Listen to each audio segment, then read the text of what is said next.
Bismillahirrahmanirrahim. Alhamdulillahilladzi muthabbitil qulubi wal aqdam alladzi kana 'alaihi haqqan nasrul mu'minina ma damatil ayyam.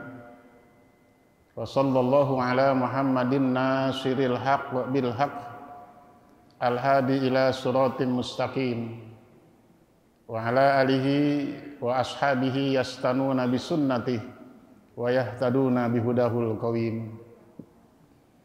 Asyhadu an la ilaha wahdahu la syarikalah wa asyhadu anna Muhammadan abduhu rasuluhu la nabiyya ba'dah, amma ba'd. Hadirin hadirat jamaah salat subuh Masjid As-Salam yang sama-sama mencari dan mengharap ridha Allah Azza wa Jalla.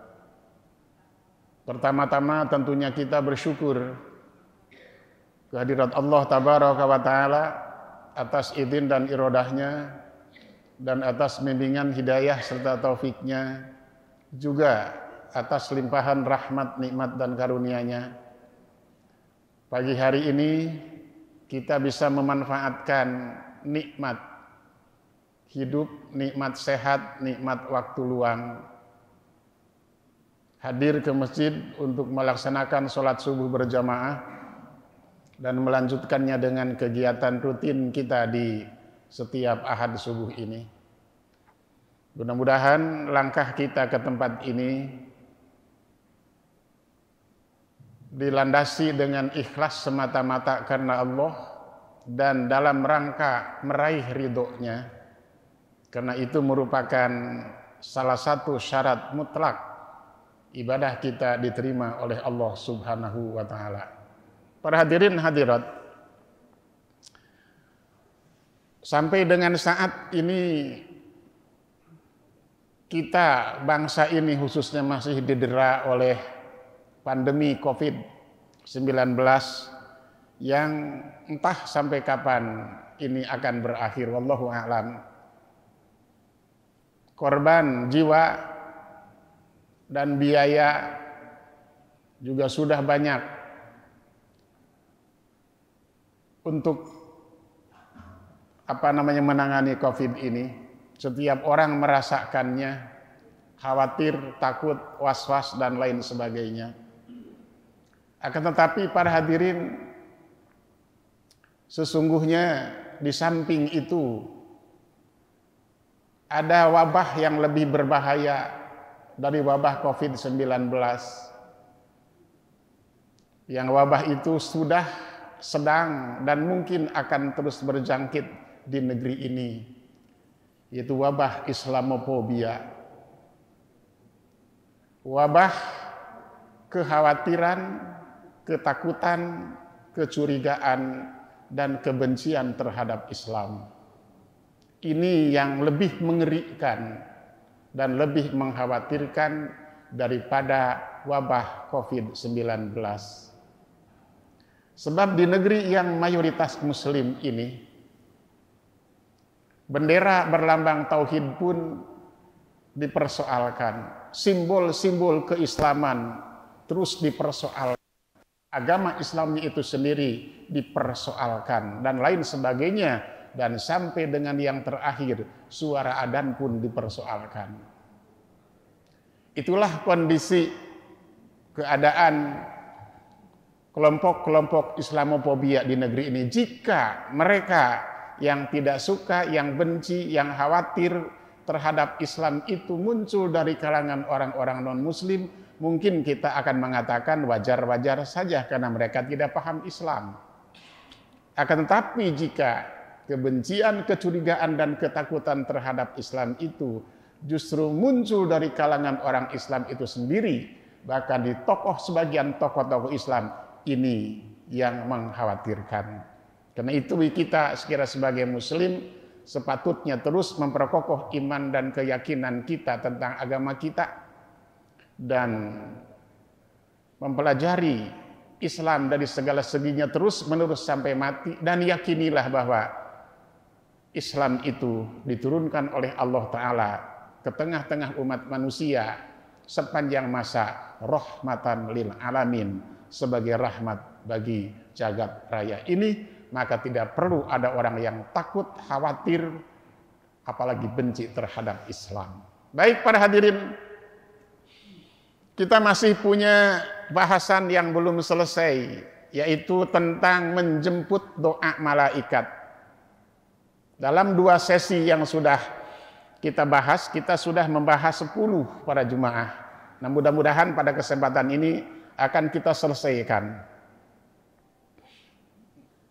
Baik para hadirin, sudah 8 maksud saya kan, bukan 10. Yang ke-9, amalan-amalan yang harus kita lakukan agar kita dapat doa dari para malaikat. Apa? Melaksanakan sholat subuh dan sholat asar di awal waktu. Saya ulangi, melaksanakan sholat subuh dan sholat asar di awal waktu. Maka siapa saja yang konsisten mengerjakan sholat subuh dan asar di awal waktu, maka dia akan mendapat doa dari malaikat. Para hadirin, dalam Al-Quran surat 17 ayat 73, Allah Ta'ala menegaskan, 78 maksud saya, Allah menegaskan, a'udzubillahi minasyaitonirrajim, aqimus sholah liduluki syamsi ila ghasaqil lail. Dirikanlah oleh kamu sholat dari mulai tergelincir matahari waktu duhur sampai gelapnya malam, yaitu waktu isya. Wa Qur'anal fajri, dan dirikanlah sholat subuh.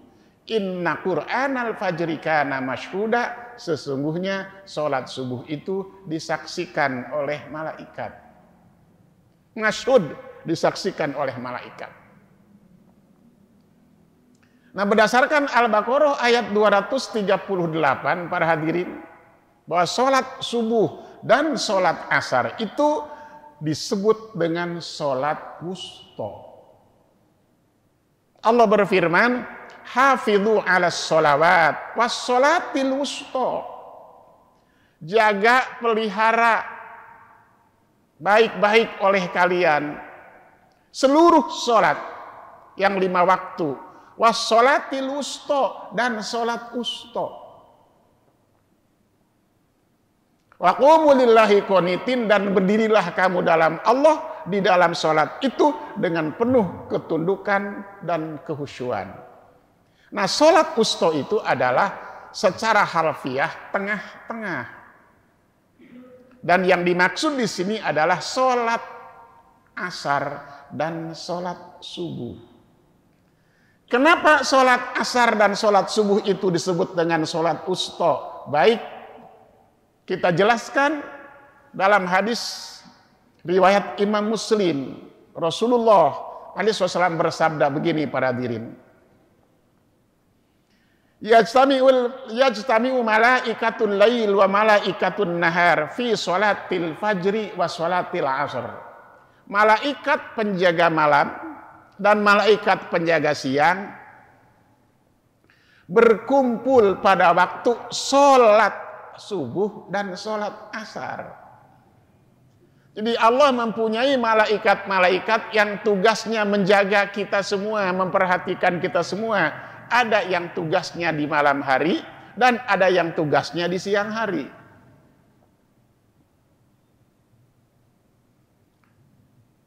Malaikat penjaga malam mulai tugasnya waktu asar, berakhir di waktu subuh. Dan malaikat penjaga siang mulainya waktu subuh, berakhir di waktu asar. Makanya waktu subuh dan waktu asar itu adalah waktu berkumpulnya malaikat penjaga siang dan malam. Di situ mereka serah terima tugas, istilahnya begitu. Fayajtami'una fi sholatil fajri, mereka berkumpul di sholat subuh tadi nih. Jadi malaikat penjaga malam yang berakhir di waktu subuh dan malaikat penjaga siang yang mulainya waktu subuh tadi berkumpul nih di awal subuh tadi. Patas kudu malaikatul lail, lalu malaikat penjaga malam yang berakhir di waktu subuh tadi selesai tugasnya diserahkan pada malaikat penjaga siang. Ya naik ke langit, kata hadis ini. Naik ke langit. Wa tathbutu malaikatun nahar, tinggal malaikat penjaga siang.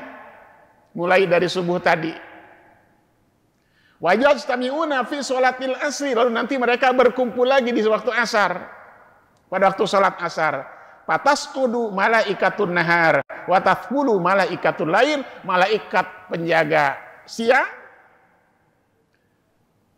mulai naik ke langit dan malaikat penjaga malam tetap di waktu asar untuk melanjutkan tugasnya sampai waktu subuh. Nah, ketika malaikat penjaga malam dan penjaga siang mengakhiri tugasnya, lalu mereka naik ke langit, Allah bertanya kepada mereka, kaifa taraktum ibadi, kata Allah. Hei malaikat-malaikatku, sedang apa umatku saat kamu tinggalkan?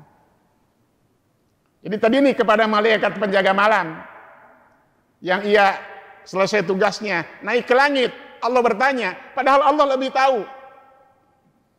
Wahai malaikatku, saat kamu pergi tadi waktu subuh meninggalkan hamba-hambaku, sedang apa mereka? Qalu, kata malaikat tadi, atainahum wa hum yusallun wa taraknahum wa hum yusallun. Ya Allah, kami datang waktu asar, mereka sedang sholat, dan kami pergi di waktu subuh, mereka pun sedang sholat. Nanti malaikat penjaga siang mengatakan, ya Allah, ketika kami datang di waktu subuh, mereka sedang sholat. Dan ketika kami pergi meninggalkan mereka di waktu asar, mereka pun sedang sholat. Itulah dua waktu sholat. Dan sholat pada dua waktu itu jika dikerjakan di awal waktu, langsung dilaporkan oleh para malaikat kepada Allah Subhanahu wa Ta'ala. Lalu para malaikat itu berkata begini, faghfir lahum yaumal qiyamah. Ya Allah, ampunilah mereka dosa-dosanya di hari kiamat nanti. Itu doa para malaikat untuk orang yang selalu sholat asar dan sholat subuh di awal waktu.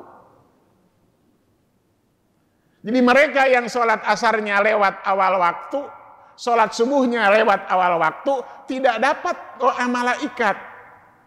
Dan mereka akan dilaporkan oleh malaikat pada Allah Ta'ala, ya Allah, aku datang saat mereka, kalau malaikat penjaga malam nih, aku datang waktu asar saat mereka masih main-main, dan aku pergi saat subuh mereka masih tidur. Demikian para hadirin. Doanya sekali lagi, faghfir lahum yaumal qiyamah. Ya Allah, ampuni dosa-dosa mereka pada hari kiamat nanti. Sudah pernah saya katakan di sini bahwa pengampunan dosa-dosa kita oleh Allah Subhanahu wa Ta'ala itu perkara yang paling penting bagi kita, dan yang harus kita upayakan secara maksimal agar kita dapat memperolehnya. Kenapa? Sebab bisa tidaknya kita ke surga hanya karena maghfirah Allah, hanya karena ampunan Allah. Sekiranya tanpa ampunan Allah, sulit kita masuk surga. Kan Rasul bersabda kepada para sahabat, innakum lan tadkhulunal jannata bi'amalikum. Sesungguhnya kalian tidak akan masuk surga karena amal-amal kalian. Para sahabat heran, ya Rasulullah, bagaimana? Kok begitu? Untuk apa? Kalau begitu untuk apa kami sholat, saum, zakat, haji, jihad, dan sebagainya? Kalau tidak akan masuk surga dengan amal-amal kami. Wa anta, kata para sahabat. Dan apakah engkau juga sama, ya Rasulullah, seperti kami? Benar, kata Rasul. Aku pun sama seperti kalian. Illa yataghammadani Allah. Kecuali jika Allah melimpahkan kepadaku rahmat dan maghfirahnya. Jadi maghfirah Allah Subhanahu wa Ta'ala yang akan menjadi penyebab utama kita bisa masuk surga. Sebab amal-amal perbuatan kesolehan yang kita lakukan sehebat apapun sulit untuk bisa menandingi dan membandingi atau membayar nikmat-nikmat Allah Ta'ala yang dilimpahkan pada kita. Jangankan nikmat-nikmat besar, nikmat-nikmat kecil pun sulit untuk dibayar dengan amal-amal soleh kita. Nah, oleh karena itu, subuh dan asar dikerjakan di awal waktu merupakan salah satu jalan untuk menuju surga. Para hadirin, hati-hati jangan sampai subuh ini kesiangan. Buruk sekali apa yang Rasul sabdakan terhadap orang-orang yang suka sholat, yang sholat subuhnya suka kesiangan. Apa Rasul sabdakan? Dalam hadis Al-Bukhari dan Muslim beliau bersabda begini, dari sahabat Abdullah bin Mas'ud radhiyallahu anhu. Kata Abdullah bin Mas'ud, kami bercerita di hadapan Rasulullah SAW tentang seseorang yang tidur semalaman sampai datang waktu pagi dan dia tidak bangun untuk sholat subuh. Maka Rasul bersabda, dzaka rajulun balas syaiton fi udhunihi. Orang itu, orang tersebut adalah orang yang telinganya dikencingi oleh setan. Jadi Rasul mengatakan orang yang kesiangan melulu sholat subuhnya itu telinganya menjadi tempat kencingnya setan. Buruk sekali para jemaah. Setan itu makhluk yang buruk, makhluk yang busuk, makhluk yang jelek. Manusia makhluk yang mulia, tapi dikencingi oleh setan telinganya karena dia tidak bangun sholat subuh. Hati-hati. Para jemaah, sepanjang hidupnya Rasulullah SAW tidak pernah kesiangan sholat subuh, kecuali satu kali dalam perjalanan. Dan peristiwa itu yang membuat Rasul menyesal.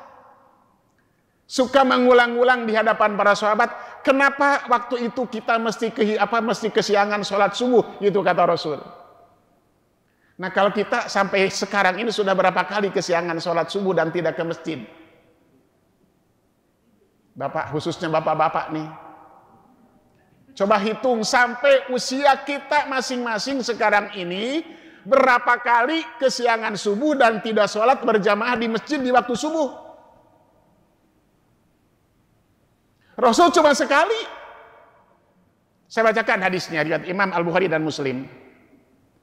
Dari Abdullah bin Abi Qatadah, dari bapaknya ia berkata begini, Sirna ma'an Nabi SAW, kami berangkat di waktu malam bersama Rasul, pulang ke Madinah maksud di waktu malam bersama Rasulullah SAW.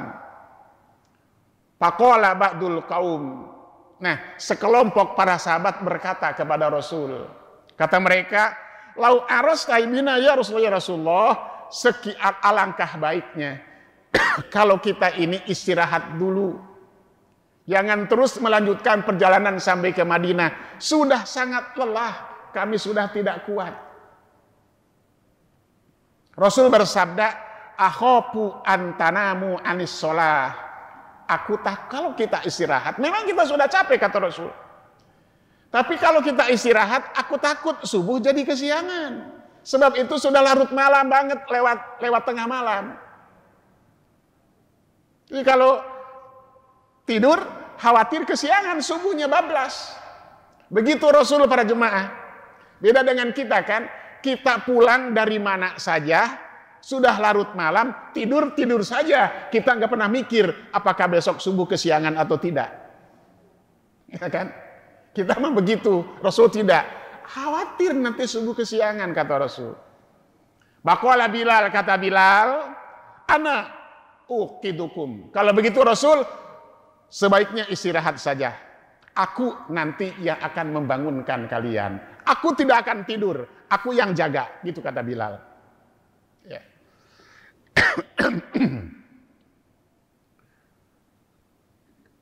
Padotoja'u, semuanya rebahan, tidur.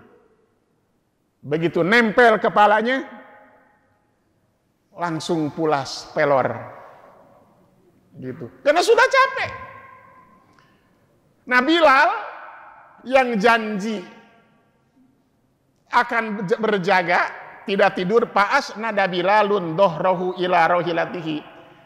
Bilal menyenderkan punggungnya ke onta yang dikendarainya itu.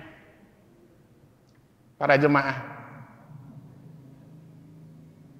fagwalabahu ainahu panama. Bilal juga capek sama dengan yang lain, berusaha untuk tidak tidur, akhirnya tidur mengalahkan dia. Ia pun tidur lelap, tidur pulas, lupa dengan janjinya.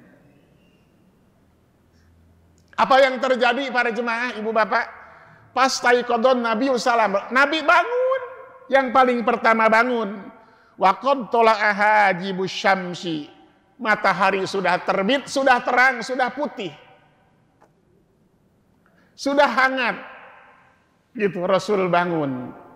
Faqala kata Rasul, ya Bilal, aina ma qulta Bilal?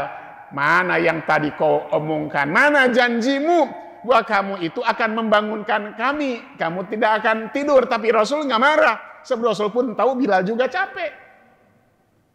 Gitu. Wala kata Bilal, ma ulqiyat alayya naumatun mislu qattun. Ya Rasulullah, tidak bisa, aku tidak bisa nahan kuatnya ngantuk, dahsyatnya ngantuk itu, hanya dia pun tertidur. Wala kata Rasulullah begini, innallaha qabadu arwahakum hina syaa. Sesungguhnya Allah Ta'ala mengambil ruh kalian kapan saja Allah mau. Waraddaha alaikum hina syaa. Dan Allah pun mengembalikan ruh kalian kepada kalian kapan dia mau. Ya Bilal, kata saya, Bilal, kum, bangunlah kamu.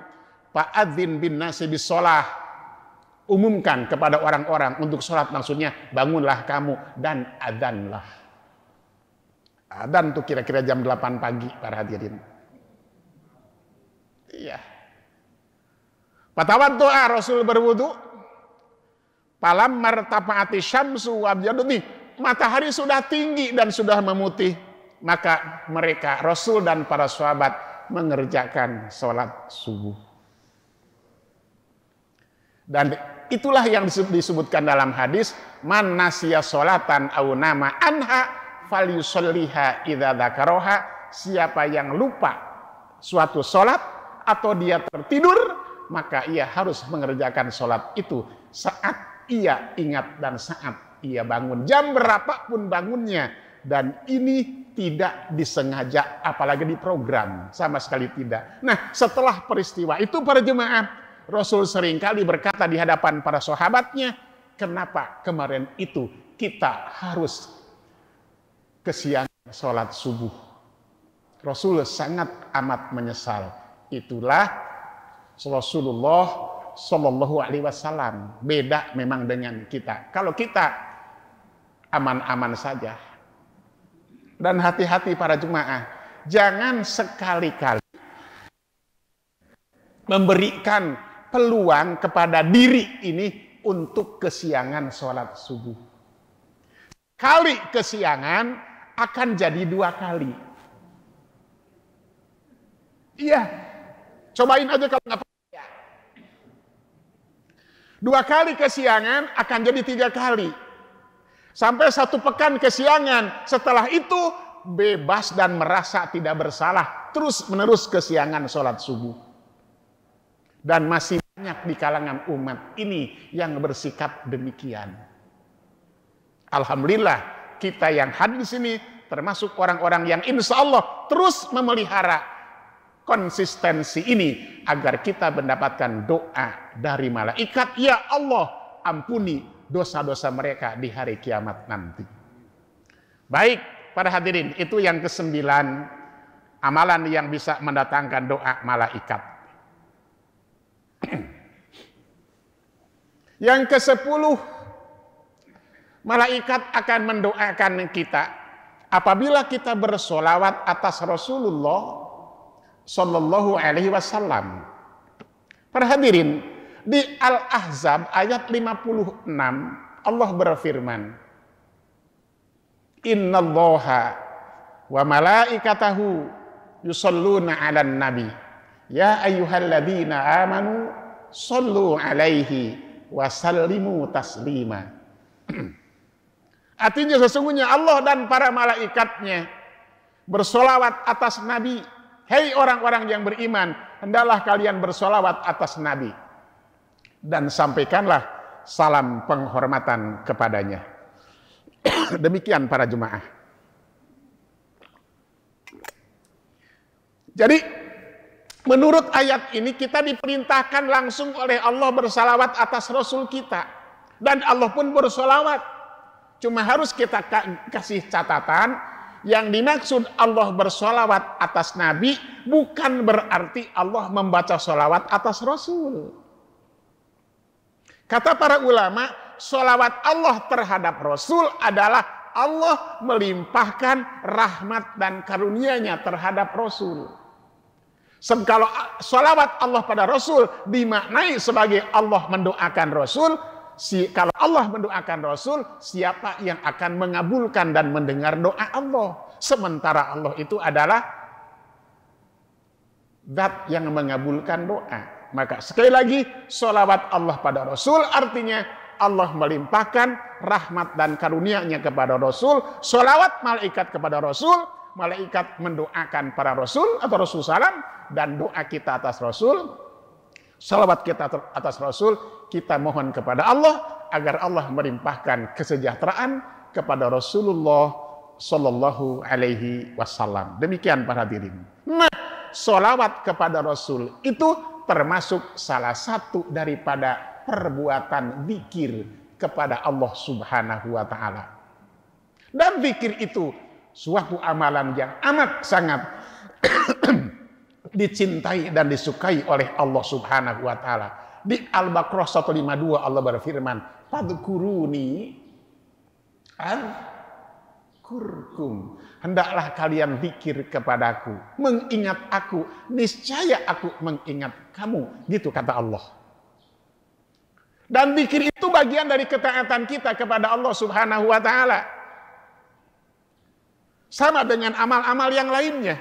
Salat, zakat, saum, haji, zikir termasuk amalan ketaatan pada Allah Ta'ala yang amat sangat dicintai dan disukai oleh Allah Ta'ala.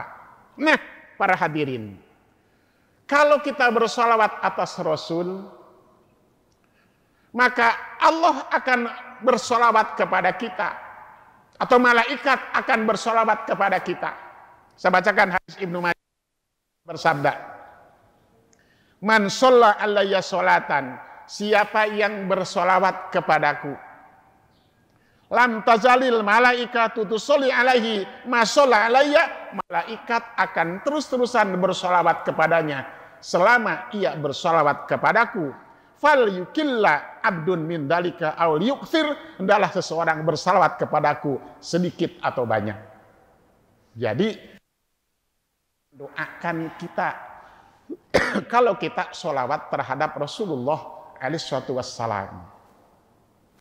Seperti apa? Ya, ada beberapa 8 macam sholawat yang Rasul ajarkan kepada kita. Salah satunya yang paling populer dan biasa kita baca, yang disebut sholawat Ibrahimiyah, yang biasa kita baca dalam sholat ketika tasyahud. Allahumma sholli ala Muhammad wa ala ali Muhammad kama shollaita ala Ibrahim wa barik ala Muhammad wa ala ali Muhammad kama barakta ala ali Ibrahim innaka Hamidum Majid. Atau yang pendek, Allahumma sholli ala Muhammad wa ala ali Muhammad kama shollaita ala Ibrahim innaka Hamidum Majid. Atau yang paling pendek, Allahumma sholli wa sallim alaihi, atau sallallahu alaihi wasallam, atau alaihi salatu wassalam.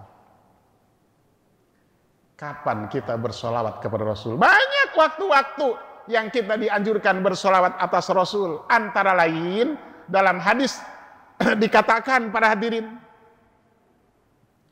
barang siapa, dalam hadis begini, rogima anfu rajul dukirta indahu falam sholli alayya, kata Rasul. Betapa buruk sikap seseorang yang ketika engkau menyebut namaku di hadapannya, dia tidak bersolawat kepadaku. Di hadis lain, al-bakhil man dzukirtu indahu falam sholli alayya, termasuk orang yang kikir. orang yang ketika disebut namaku, dia tidak bersolawat kepadaku.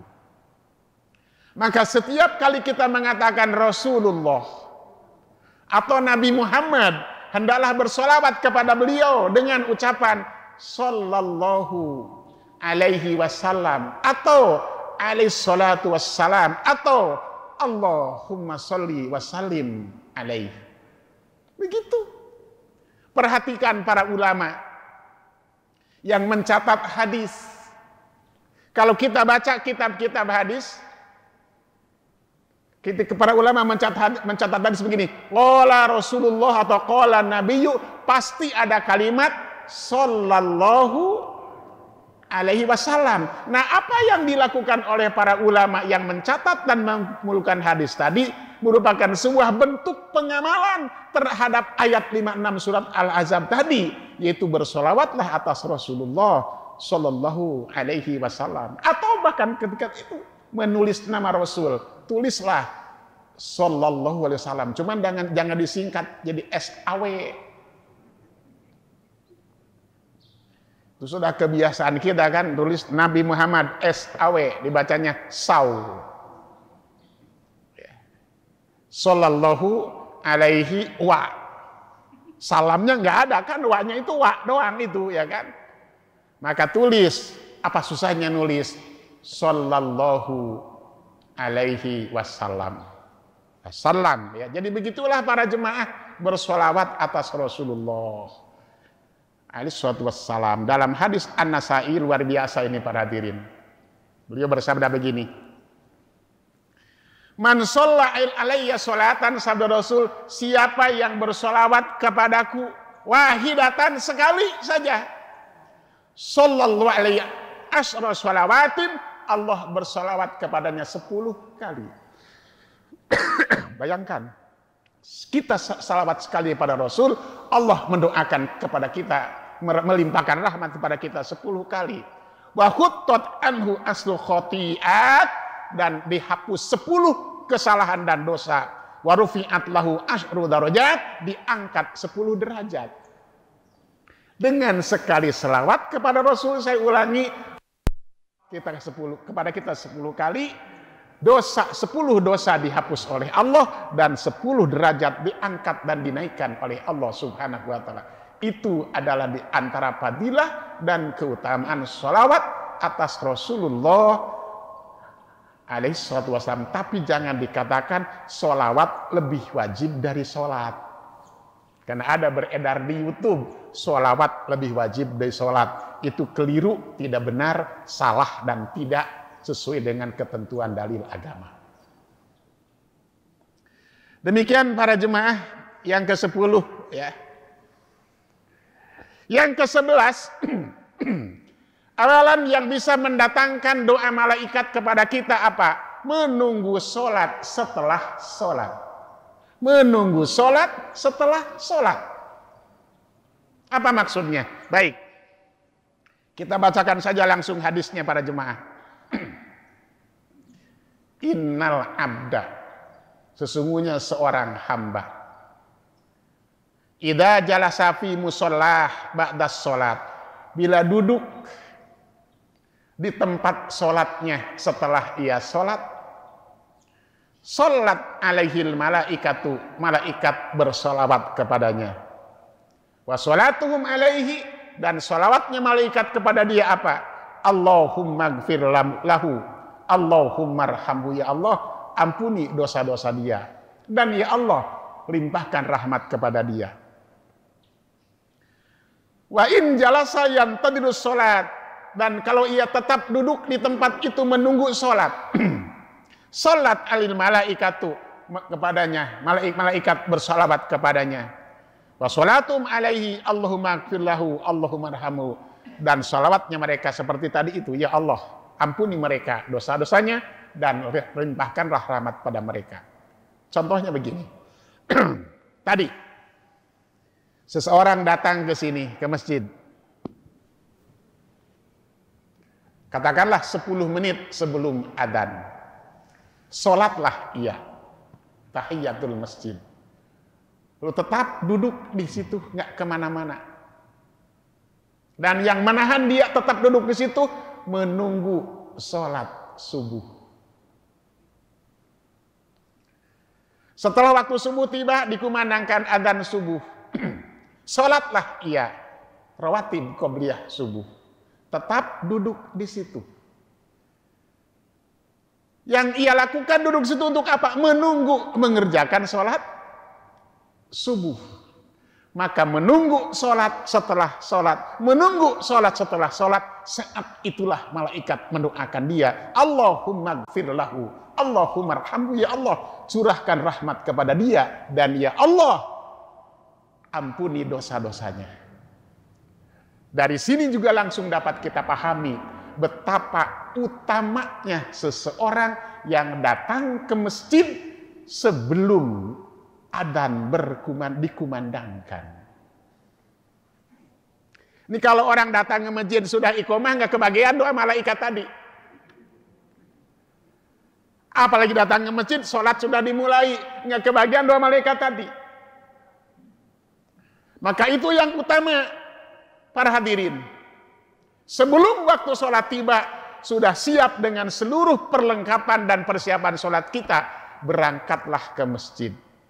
Duduk menunggu sholat, lalu menunggu sholat setelah sholat, dan menunggu sholat setelah sholat, mengalirlah doa malaikat kepada kita. Dosa diampuni, rahmat dari Allah datang kepada kita. Kenapa? Sebab doa malaikat pasti dikabul oleh Allah Subhanahu wa Ta'ala.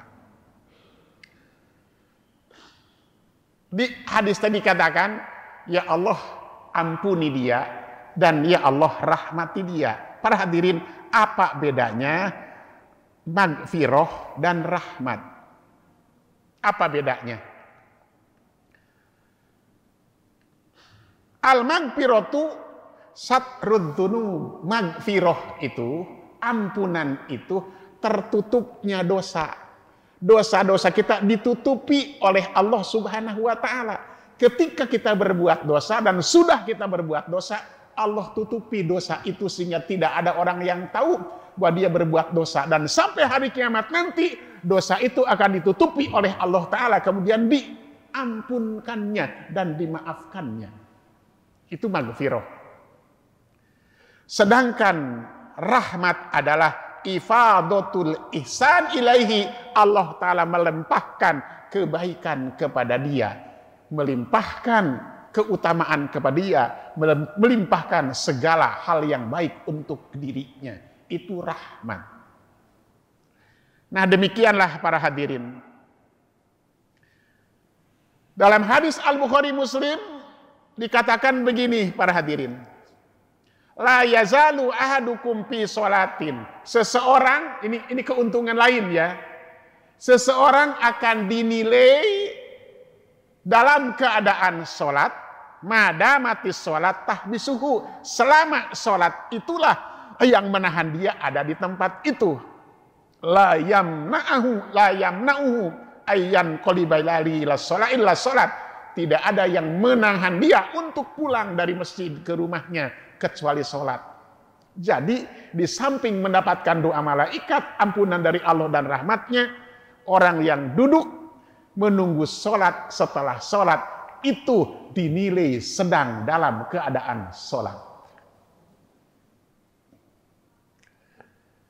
Makanya kenapa dalam hadis lain dikatakan orang yang duduk di masjid menunggu sholat dilarang menyilangkan jarinya. Dilarang begini para jemaah, dilarang. Kenapa? Karena dia sedang dinilai sedang dalam sholat. Makanya tidak boleh kita nunggu sholat di tangan kita begini.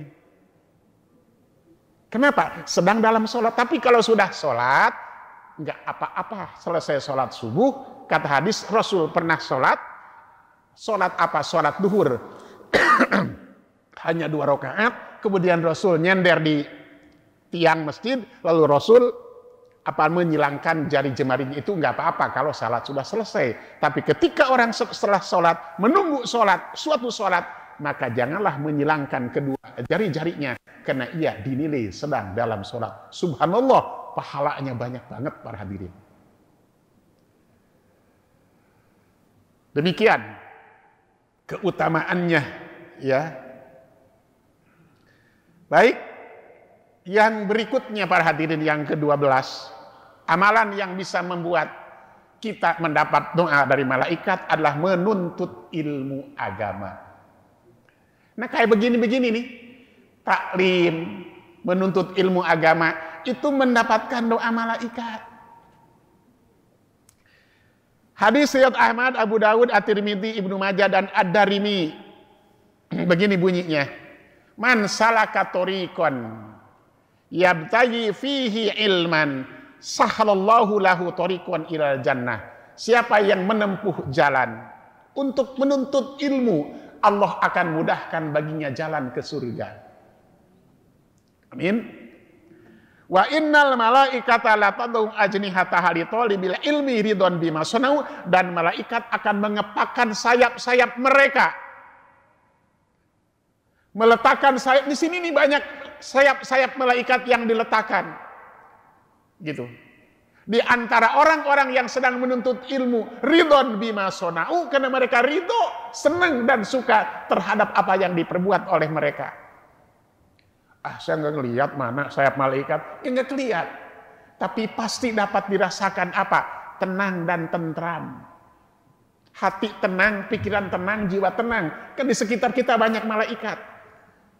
Gitu. Saking tenangnya tidur. Iya. Wa innal alim la yastaghfiru lahu man fis samawati wa man fil ardi.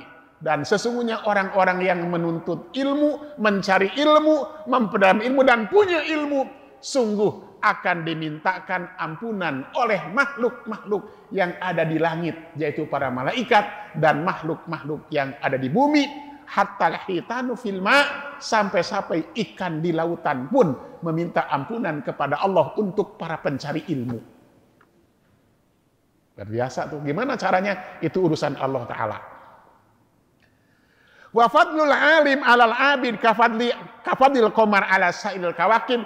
Dan keutamaan seorang berilmu dibanding seorang ahli ibadah saja ibarat keutamaan bulan atas bintang gemintang. Itu bedanya. Jadi ahli ilmu dibanding dengan ahli ibadah seperti bulan, perbandingannya bulan dengan bintang-bintang. Cahaya bulan di bulan purnama mengalahkan cahaya-cahaya bintang. Maka ahli ilmu dengan ilmunya mengalahkan ahli-ahli ibadah. Kenapa? Ahli ibadah hanya berbuat untuk dirinya sendiri, sedangkan ahli ilmu dia berilmu dan mengajarkan ilmu kepada orang lain, berkontribusi terhadap orang lain dan bermanfaat untuk orang lain.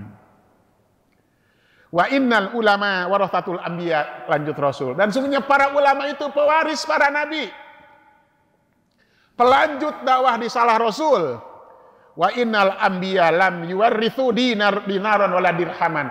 Para nabi tidak mewariskan dinar dan dirham, tidak mewariskan uang dan kekayaan, tidak mewariskan kerajaan. Wa innama warathul ilm, para nabi hanya mewariskan ilmu. Paman ahodahu ahoda bihadin wafir, siapa yang mengambil ilmu daripada nabi itu dari Quran dan Sunnah, ia telah mengambil sesuatu yang sangat berharga dan melimpah luar biasa. Makanya mereka yang menuntut ilmu agama didoakan oleh malaikat. Gitu.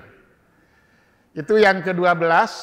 Dan yang terakhir, yang ke-13, orang yang didoakan oleh malaikat itu orang yang makan sahur. Ya, makan sahur.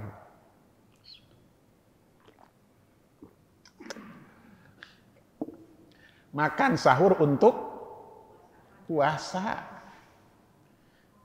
Sahur itu gini para jemaah. Sahur itu adalah penggalan akhir malam. Itu sahur. Boleh disebut sahur itu adalah sepertiga malam terakhir. Itu yang disebut waktu sahur.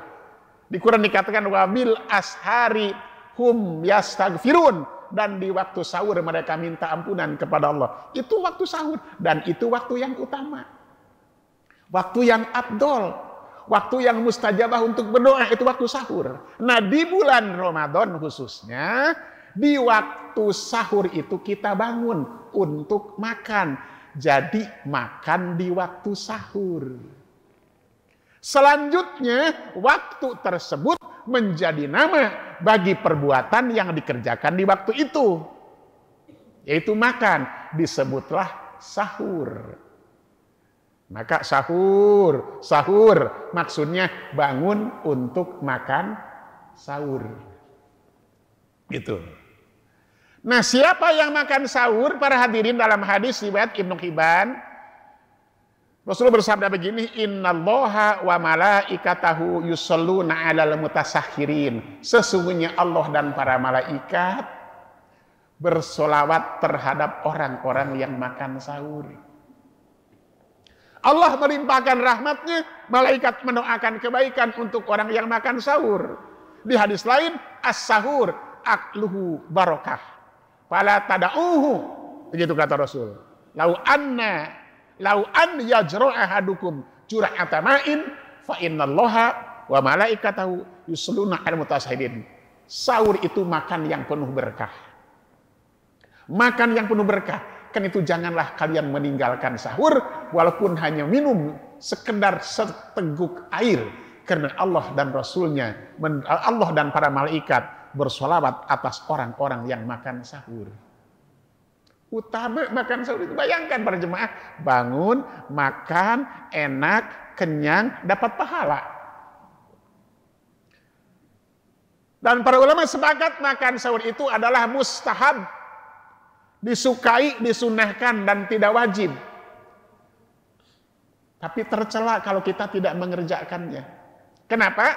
Dalam hadis Muslim Rasul bersabda, "Fadlu ma baina siyamina wa siyami ahli kitab aklatus sahar." Keutamaan dan perbedaan antara puasa kita dengan puasa ahli kitab adalah sahur. Ahli kitab puasa, tapi mereka tidak makan sahur. Makanya kita dianjurkan makan sahur. Jadi makan sahur itu termasuk perbuatan satu, itba'us sunnah, mengikuti sunnah Rasulullah SAW. Yang kedua, makan sahur itu termasuk perbuatan mukhalafatu ahlil kitab, menyelisihi perbuatan orang-orang ahli kitab. Yang ketiga, makan sahur itu adalah wattaqawi bihi alal ibadah, memperkokoh diri kita untuk menjalankan ibadah puasa, gitu kan. Wa ziyadah fin nasat, menambah kesungguhan kita dalam menjalankan ibadah. Wa mudafa'atu su'il khuluq alladhi yuthiruhu alju', dan menghalangi kita dari kemunculan sifat-sifat buruk yang diakibatkan dari laparnya perut saat siang hari. Wa tasabbub bis shadaqah ala man yas'alu idzaka, dan menjadi penyebab untuk munculnya keinginan untuk bersedekah, memberi pada orang yang butuh, yang kelaparan, karena ia pun merasakan betapa lapar itu, begitu kan. Awajasami mahu alal akal. Doa tak modinnatil ijabah, dan makan sahur juga merupakan satu sebab dikabulkannya doa kita jika kita berdoa pada waktu itu, karena waktu sahur adalah waktu yang mustajabah untuk berdoa. Itulah para hadirin 13 amalan-amalan yang dapat membuat para malaikat mendoakan kita, yang kita bahas dalam 3 sesi, dan kita tutup dengan doa, Allahumma ij'al lana minal ladzina hasolat laha sholatal malaikah. Ya Allah, jadikanlah kami termasuk golongan orang-orang yang mendapatkan doanya para malaikat. Mudah-mudahan kajian ini bermanfaat untuk kita semua. Kurang lebihnya mohon maaf. Aku lu kali hada wa astagfirullahaladzim. Wassalamualaikum warahmatullahi wabarakatuh.